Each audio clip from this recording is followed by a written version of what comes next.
আকাশবাণী ডিব্ৰুগড় অনাতাঁৰ নাট সমাৰোহ ২০২৬ৰ আজিৰ নিবেদন বিহপুৰীয়াৰ ৰুদ্ৰাক্ষ নাট্যগোষ্ঠীৰ শিল্পীসকলে পৰিৱেশন কৰা নাট মাওৰা এন আইডেণ্টিটি অৱ লাইফ। নাটখনিৰ ৰচনা আৰু পৰিচালনা বিপ্লৱ বৰাৰ, প্ৰযোজনা পৰশা কোঁৱৰৰ। এয়া শুনক মাওৰা এন আইডেণ্টিটি অৱ লাইফৰ প্ৰথম খণ্ড।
মোক ভাতকেইটা বাঢ়ি দিয়াচোন চিধাকাই।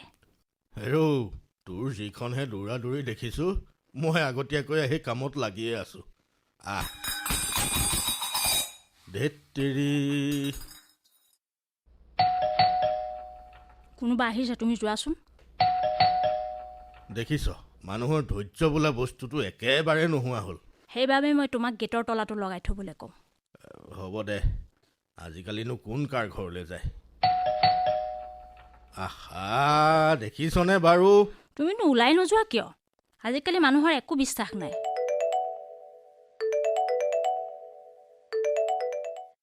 হেল্ল' হেল্ল', শুনি আছোঁ, কোৱা। হেল্ল' মেম, আপুনি কিমান সময়ত পাবহি বাৰু? কালি এটা পেচেণ্টে বহুত বেছি আমনি কৰিছিলে। মই আৰু 10-15 মিনিটত পাই যাম। হ'ব দে। ঐ, তই আগতে ভাতকেইটা খাই লচোন। কালি দুটা পেচেণ্টে ৰাতি বোলে বহুত আমনি কৰিছে, হাত ভৰি বান্ধি থৈছে। সোনকালে ট্ৰিটমেণ্ট কৰাবগৈ লাগে, দেৰি হৈছে। ইছ ৰাম, এই নিচা সোপানো কিয় খায় বাৰু? সেইটোৱেতো আচল কথা। দিনবোৰ বহুত বেয়া হৈ আহিল চিদাকাই। কিমান ভাল মানুহৰ ঘৰৰ ল'ৰা ছোৱালী মদ ভাং ড্ৰাগছ খাই বেয়া হৈ গৈছে, তুমি দেখিলে আচৰিত হ'বা। কালি এজন মানুহ আহিছিল, ঘৰখনৰ ল'ৰা এটা, মাক দেউতাক দুয়োজনে ৰিটায়াৰ কৰিলে। এতিয়া ল'ৰাৰ উৎপাতত থাকিব নোৱাৰি দেউতাকে আমাৰ সহায় বিচাৰি আহিছে। হেৰাও, বৰ ভয়ংকৰ দিন আহিল। আমাৰ দিনত দেখা শুনাকৈ এইবোৰ খোৱাটো বাদেই, চুৰকৈ চাধা অকণ খোৱাটো বৰ ডাঙৰ অপৰাধ আছিল। কি হ'ল, তই ভাত নাখালি যে? হ'ব দিয়া, মোৰ দেৰি হৈছে, কেণ্টিনতে কিবা খাই ল'ম। তুমি গেটখন খুলি দিয়াগৈ। ৰাতিপুৱা সেইকাৰণে অকণমান সোনকালে উঠিব লাগে, তেতিয়াহে সময়বোৰ মিলাব পাৰি। গোটেই ৰাতিটো মোবাইলটো আগত লৈ পৰি থাকিলে ৰাতিপুৱা সময়বোৰ বাৰু ক'ৰ পৰা মিলিব? হ'ব, তুমি এতিয়া ৰামায়ণ মেলিব নালাগে, মই যাওঁ।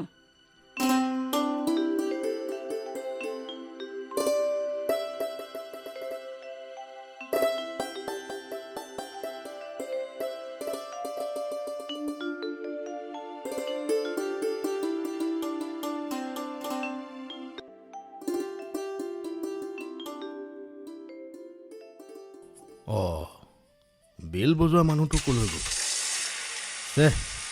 কোন বা আহিছিল? বেয়াই পালে চাগে। এইটো লোৱা, টমিৰ পেডিগ্ৰী শেষ হ'ল বুলি কৈছিলা নহয়, আনি দিবা। হ'ব, তই যা মা, সোনকালে আহিবি।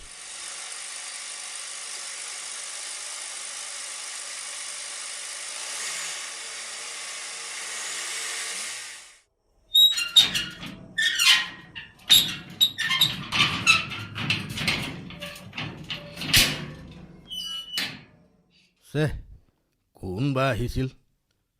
বেয়াই পালে চাগে। আৰে ময়োতো এটা ব্যস্ত মানুহ, বেলটো বজাই গুচি যাব লাগে নেকি? হেই ৰহ, কি চিঞৰি আছ?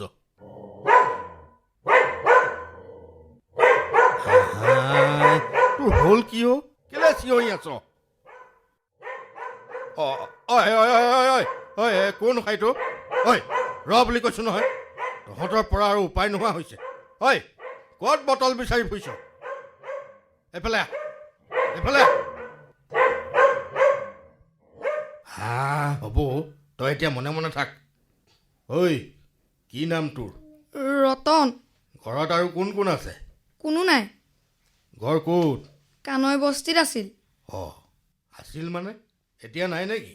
আছে, তাত থাকিবলৈ ভয় লাগে, সেইবাবে হোটেলত বাচন ধুইছিলোঁ। তাতে থাকোঁ, কালি মালিকে খেদি দিলে। তোক নেখেদিব কিয়? হে চি, ইমান লেতেৰা গোন্ধাইছে। হেই গা কিমান দিন ধোৱা নাই? মালিক, এইটো খাওঁ নে কি? কি? এইটো। মৰিবলৈ নেদেখা? সেইটো আমাৰ কুকুৰটোৱে খাই এৰি থোৱা বস্তু। হ'ব, মই খাই দিম। হেই ৰ, কুকুৰে খোৱা বস্তু মানুহে খায় নেকি? ঐ সেই চোৱা পাতনি দৰাত কি বিচাৰি আছিলি? ভাত। কি? ভাত বিচাৰিছিলোঁ, ভোক লাগিছে। কালিৰ পৰা একো খোৱা নাই। মই যাওঁ।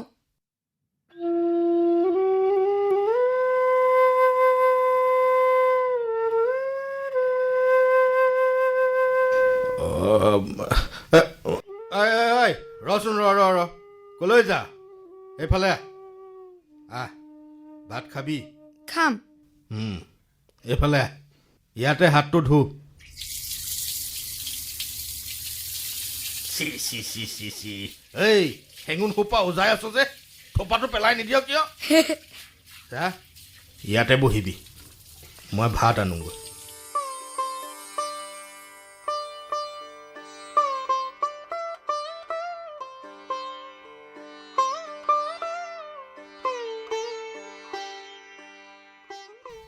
কুট কুট কুট কুট কুট কুট কুট কুট।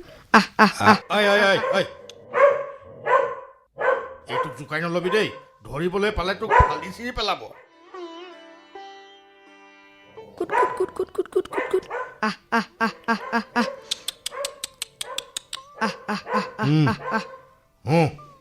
এয়া ল, আৰু দিম খা।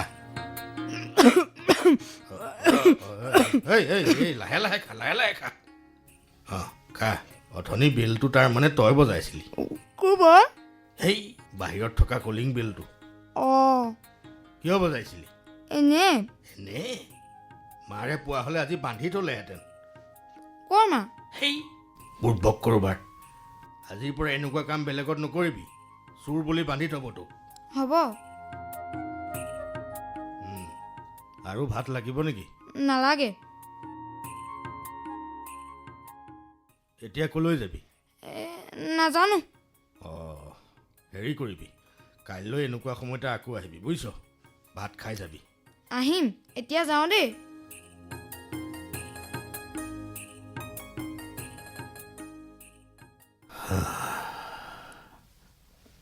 হে ভগৱান, ইহঁতৰ ভৱিষ্যতবোৰ বাৰু কি হ'ব? ক'ৰ ল'ৰা, কি কথা, কোনো সিদ্ধান্ত নাই। ল'ৰাটোক ভালে কুশলে ৰাখিবা ঈশ্বৰ।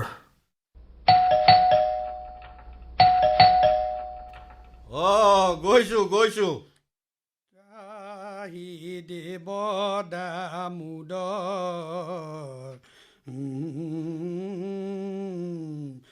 বাপ, ঘৰত আছেনে? আছো।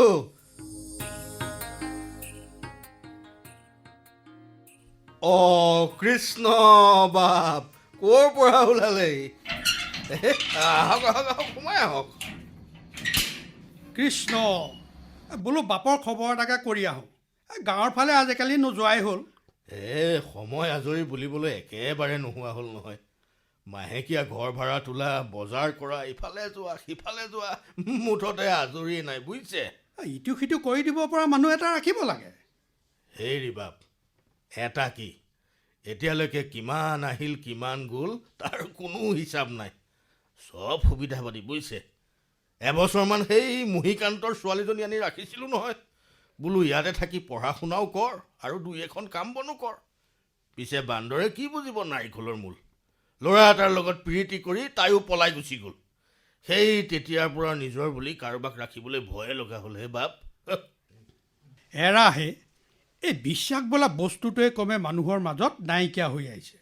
বাৰু বাপ, এতিয়া মই কিয় আহিলোঁ শুনক। এইবাৰ গাঁৱত বহু দিনৰ মূৰত আমাৰ সেই পুৰণা চামটোৱে কৰ্ণপৰ্ব ভাওনাখন কৰিবলৈ আগবাঢ়িছে। হয়নে? বৰ ভাল কথা, বৰ ভাল কথা। আপুনি কিন্তু কৰ্ণ ভাওটো গাব লাগিব বাপ। এতিয়া সেই ল'ৰাবোৰে কৰিব পৰা হ'ল, সিহঁতকহে এৰি দিব লাগে। সেইটোৱে আচল কথা বাপ। যোৱা 7-8 বছৰমানত গোটেইখন বৰবাদ কৰি দিলে। শিকাই বুজাই বোলো সিহঁতে পাৰিব আৰু। পিছে বাপ, যোৱা বছৰ ভাওনাৰ নামত যিখনে কৰিলে, মানুহে ডকচা নিদিবলৈ নাই আৰু, বুজিছে বাপ? হয়নে?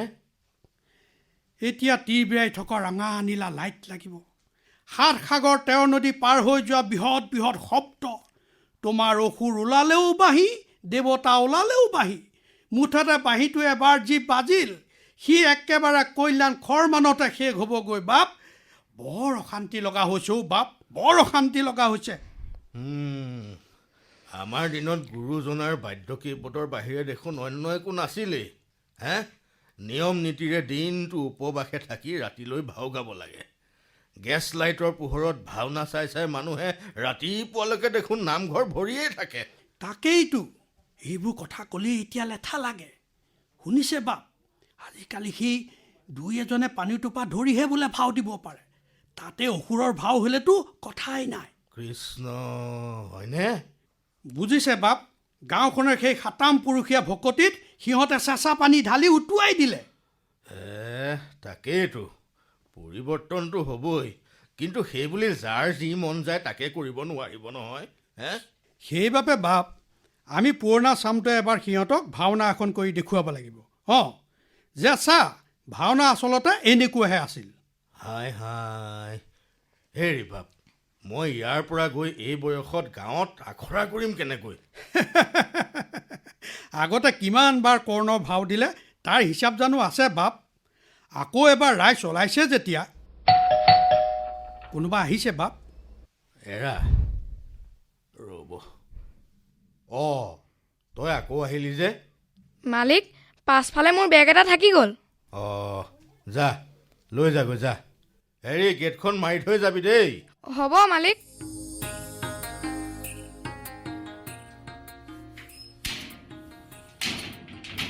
কাম কৰা ল'ৰা নি?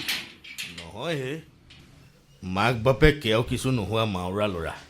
ভাত কেইটামান খুৱাই বুৱাই তাৰ লগতে কথা পাতি আছিলোঁ।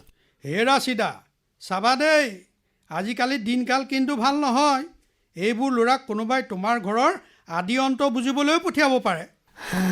যি হ'লেও এনে ঘৰ বাৰী নাইকিয়া, মাক বাপেক নথকা ল'ৰা ছোৱালীবোৰৰ অৱস্থা দেখিলে মই সহ্যই কৰিব নোৱাৰোঁ হে বাপ। তাতে আজি ৰাতিপুৱাৰে পৰা কথা কাণ্ডবোৰো কিবা এটা মিলি গৈছে। মানে এই ধৰক সেই মাউৰা ল'ৰাটো, মোৰ সৰুকালৰ অৱস্থাটো, আৰু এই যে আপুনি আহি হঠাতে মোক কৰ্ণভাওটো কৰিবলৈ পাছিলে, মানে তিনিওটা চৰিত্ৰৰ কিবা এটা সাংঘাতিক মিল আছে। মিলি যায় বাপ। কেতিয়াবা নিজৰ কথাবোৰ আন কাৰোবাৰ সৈতে সাংঘাতিক ধৰণে মিলি যায়। হেৰা, সেই গাঁওখনলৈ সেইদিনা বাগানৰ মাজেৰে গাড়ী চলাই আহোঁতে সিদ্ধেশ্বৰ বৰুৱাই মোক জিপচি গাড়ীখনত তুলি ননা হ'লে হয়তো ইমান দিনে মই কি হ'লোহেঁতেন কোনো হিচাপেই নাই। এই যে ল'ৰাটো দেখিলে, তাৰ দৰেই ময়ো অনাই বনাই ঘূৰি ফুৰিছিলোঁ। কোনবা মোৰ আই পিতাই আছিল আজিও নাজানিলোঁ হে বাপ। সিদ্ধেশ্বৰ দেউতাই মোৰ নামৰ পাছত বৰুৱা উপাধিটো লিখিবলৈ নোকোৱা হ'লে আজি মোৰ পৰিচয় বা কি হ'লহেঁতেন।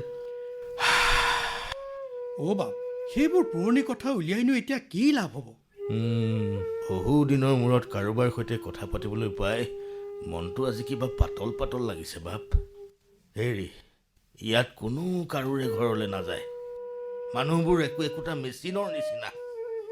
এই যে আজি কলিং বেলটো কেইবাবাৰো বাজিল, মনতে ভাবিছোঁ সি বাজি থাকক, একেৰাহে বাজিয়েই থাকক। কিয় জানে? জানো পাই। কাৰণ এমাহ দুমাহ হ'লে আমি পাহৰিয়ে থাকোঁ যে ঘৰখনত আমাৰ এটা কলিং বেলো আছে। বাপৌ, এতিয়া গাঁও চহৰ বুলি কোনো কথা নাই, চবতে একেই হ'ল। কোনেও কাৰো খবৰ ৰাখিবলৈ, দুআষাৰ সুখ দুখৰ কথা পাতিবলৈ কাৰোৱে হাতত সময় নাই অ' বাপ। এবাৰ ভাবিছিলোঁ বোলো আকৌ গাঁৱলৈকে যাওঁগৈ। নাই, কথাটো দুবাৰমান ৰীমাক কোৱাত তাই গাঁৱৰ মাটিখিনিকে বেচি দিলে। সিদ্ধেশ্বৰ দেউতা আৰু আইগৰাকী ঢুকোৱাৰ পাছত মই বৰ অকলশৰীয়া হৈ গ'লোঁ হে বাপ। তেজ মঙহৰ সম্পৰ্ক নাথাকিলেও ৰীমাই অৱশ্যে আজিলৈকে মোক নিজৰ ককায়েক এটাৰ দৰেই ভাবি আহিছে। তাইকো মই এৰিব নোৱাৰা হ'লোঁ। তাই বিয়াখন পাতি নিদিয়ে কিয়? তাই বোলে বিয়াত নবহে, এনেদৰেই থাকিব। সেইটো আকৌ কেনেকৈ হ'ব? মানুহক লগ এটা লাগে। মই বুজাই বুজাই ভাগৰিলোঁ বাপ। এতিয়া দিনে ৰাতিয়ে মুঠতে NGO আৰু NGO। এৰা, আমিনো সেইবোৰ কথা ক'ত ঢুকি পাম? তাইতো এতিয়া সৰু ছোৱালী হৈ থকা নাই। পিছে বাপ, মই কোৱা কথাটো কিন্তু মনত ৰাখিব। তাকে এতিয়া মই বাৰু ৰীমাৰ সৈতেও পাতি চাওঁ।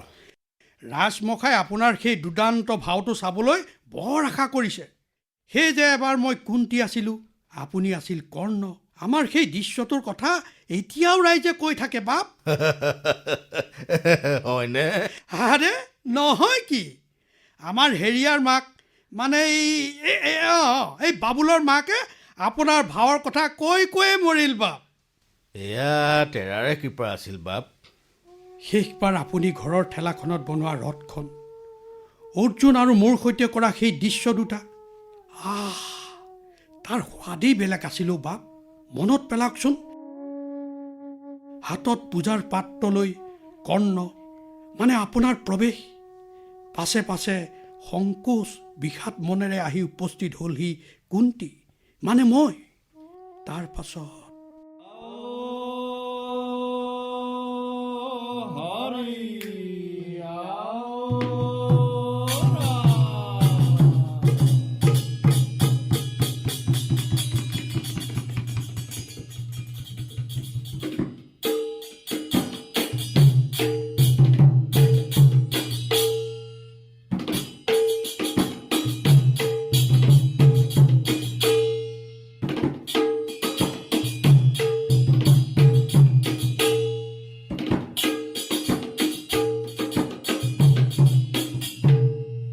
হে দিনমণি, দিনহীন কৰ্ণৰ দেৱতা, লোৱা মোৰ সহস্ৰ প্ৰণাম। তেজ দিয়া, শক্তি দিয়া, বল বীৰ্য দিয়া প্ৰভু অনন্ত অসীম। জন্মৰ কাহিনী মোৰ কোনেও নাজানে। জন্মিছো যদিও মই তোমাৰ এই আশীৰ্বাদ দেৱবীৰ্য লৈ, তথাপিতো পদে পদে উপেক্ষিত নিৰ্যাতিত হৈ পাৰ হয় এই কৰ্ণৰ জীৱন। পিতৃ তুমি দিব্যজ্যোতি, উজ্জ্বল জ্যোতিষ্ক, উদ্ভাসিত হয় বিশ্ব তোমাৰ জ্যোতিৰে, আৰু মই পুত্ৰ অভাজন, সংসাৰৰ অভিশপ্ত। কৰ্ণ, পুত্ৰ কৰ্ণ। কোন তুমি দেৱী? আচম্বিতে উপস্থিত হৈ পুত্ৰ বুলি শুনালাই মধুৰ বচন।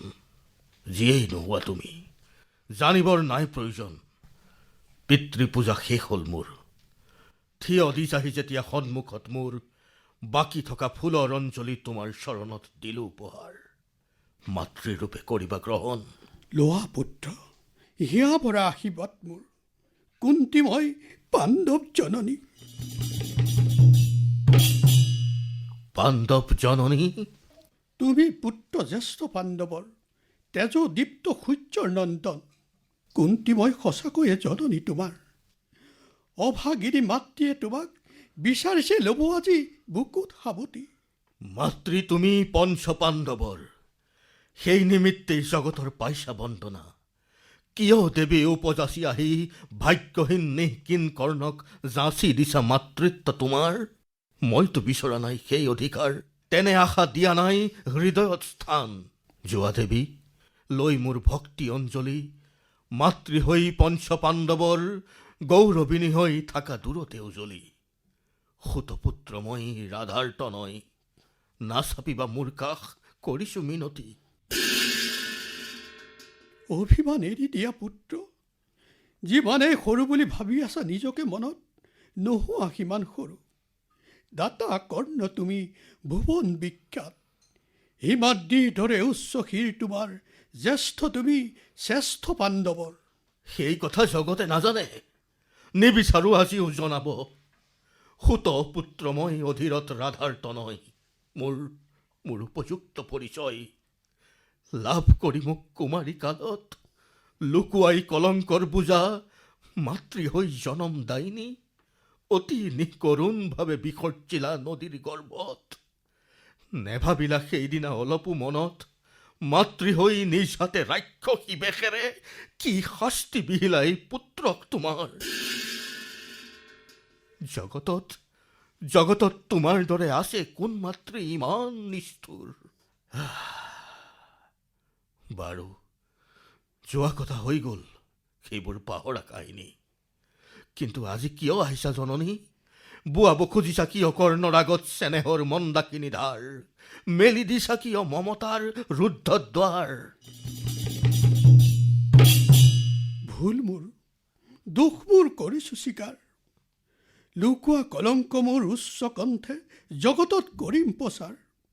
শুনিলে কাহিনী সেই কৰ্ণৰে যশস্যা হ'ব মহিমামণ্ডিত।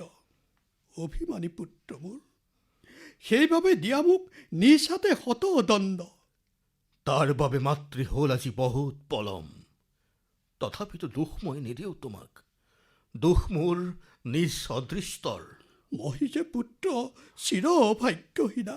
নতুকিবা চকুলো জননী, পুত্ৰ হৈ মাতৃৰ চকুলো নোৱাৰো যে চাব স্থিৰ হৈ।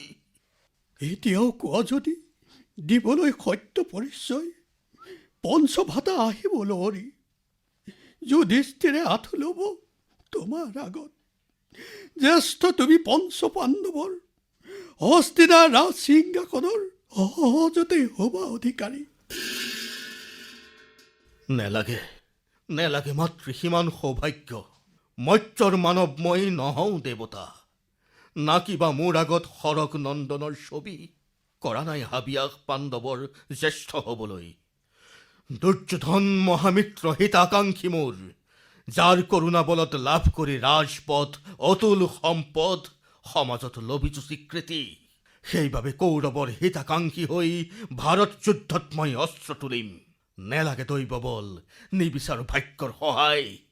নিজ বাহুবলে অধিকাৰ কৰি ল'ম জগতত নিজৰ প্ৰাপ্য স্থান। হে জননী, কওঁ মই তথাপি তোমাক, ৰবা তুমি চিৰকাল মাতৃ হৈ পঞ্চ সন্তানৰ।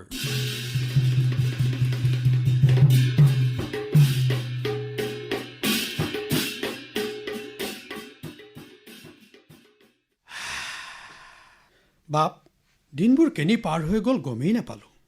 এইবাৰ আপোনাৰ সৈতে একেটা কৰ্ণকুন্তীৰ জ্যোতিৰে সেই দিনবোৰলৈ আকৌ ঘূৰি যাম।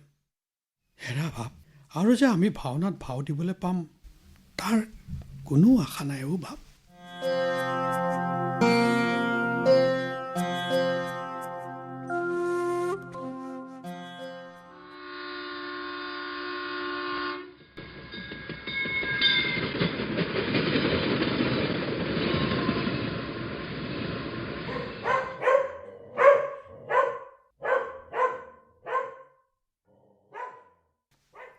এই ঘূৰ দেখিছানে বাৰু? ঐ তোক সদায় মই গেটখন মাৰি থৈ আহিবলৈ কওঁ নহয়। পাহৰিয়ে থাকিলোঁ। তোৰ মনত থাকে কিয়? হা, তোক লগ পোৱা এসপ্তাহ হৈ গ'ল। এইকেইদিনত তোক মই খুৱাই বুৱাই যিমানবোৰ কথা ক'লোঁ চব মিছা। গেটখন পাৰ হৈ গ'লে সি চব পাহৰি যায়। সেই বাঁহৰ কামিটো লৈ আহ। অ' মালিক, মোকো আপোনাৰ লগতে ৰাখি লওকচোন, মই চব কাম কৰি দিম।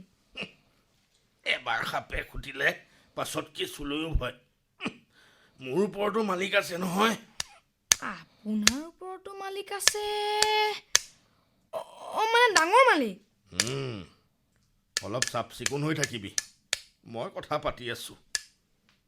সেই এইডাল হেঙুন সোপা পেলা, লেতেৰা টুকুৰবাৰ। অ' মালিক, আপোনাৰ ভৰিত সেইটো কি হ'ল? কালি ভাওনাৰ আখৰাত যুদ্ধ কৰি আজি বাওঁ ভৰিটোত বিষ এটা হৈ আছে। সেইটো কিনো মালিক? সেই জধা মূৰ্খটো। ভাওনা কৰ্ণৰ নাম শুনিছ? কৰ্ণ? কৰ্ণ মই তাক চিনি পাওঁ মালিক। এই মই যে আছিলোঁ হোটেলখন তাৰ কাষতে কৰ্ণৰ পাণ দোকানটো আছে। সি আপোনাক মাৰিছে ন? এই জাহনি যোৱা, মই মহাভাৰতৰ কৰ্ণৰ কথা কৈছোঁ, শুনিছ কেতিয়াবা? নাই, সেইটো নাজানো মালিক। নেলাগে জানিব। এইডাল ধৰ। এইডালে কি কৰিব মালিক? এইডাল বাঁহৰ কামি, ধেনু বনাব লাগিব। কি হ'ল, মনে মনে থাকিলি যে? মই একো বুজা নাই মালিক। হ'ব দে, পাছত এইবোৰ কথা মই তোক চব বুজাই দিম। হেৰি, ঐ তোলৈ মই বস্তু এটা আনি থৈছোঁ, আনোগৈ ৰ। কি মালিক? হেই দেখিবি নহয়, তই এই কামিডাল সেই ফুলজোপাৰ কাষত থৈ আগৈ যা।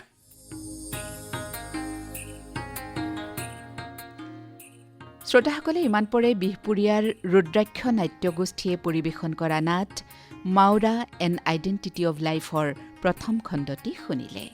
নাটৰ ৰচনা আৰু পৰিচালনা আছিল বিপ্লৱ বৰাৰ। বিভিন্ন চৰিত্ৰ ৰূপায়ণ কৰা শিল্পীসকল আছিল চিদাৰ চৰিত্ৰত দুৰ্লভ নাৰায়ণ বিদ্যাৰ্থী, সনাতন মনোজ শইকীয়া, সিদ্ধেশ্বৰ নিৰুদ কুমাৰ বৰা, মহেন্দ্ৰ দুষ্মন্ত হাজৰিকা, মহিকান্ত দেৱব্ৰত কাকতি, বৰুৱা বিপ্লৱ বৰা, ৰীমা ঋতুৰাণী শইকীয়া বৰা আৰু ৰতনৰ অভিনয় কৰিলে সমীৰণ শইকীয়াই। নাটখনিৰ সংগীত আছিল বিপ্লৱ বৰা, টিংকু ভূঞা, জীৱনজ্যোতি ভূঞা, অনুপম শইকীয়া, বাবুল ভূঞা, সুদীপ্ত শইকীয়া আৰু সোণমণি শইকীয়াৰ। নাটখনিৰ বাণীবন্ধনত আছিল অভিজিত দাস। সম্পাদনা কৰিলে তথা প্ৰযোজনা সহযোগী আছিল শান্তনা লাহন, প্ৰযোজনা পৰশা কোঁৱৰৰ, সামগ্ৰিক পৰিকল্পনা লোহিত ডেকাৰ। এই নাটখনিৰ দ্বিতীয় খণ্ড শুনিবলৈ পাব কাইলৈ নিশা 9:30 আৰু এই প্ৰথম খণ্ডটিৰ পুনৰ প্ৰচাৰ শুনিবলৈ পাব কাইলৈ পুৱা 8:30।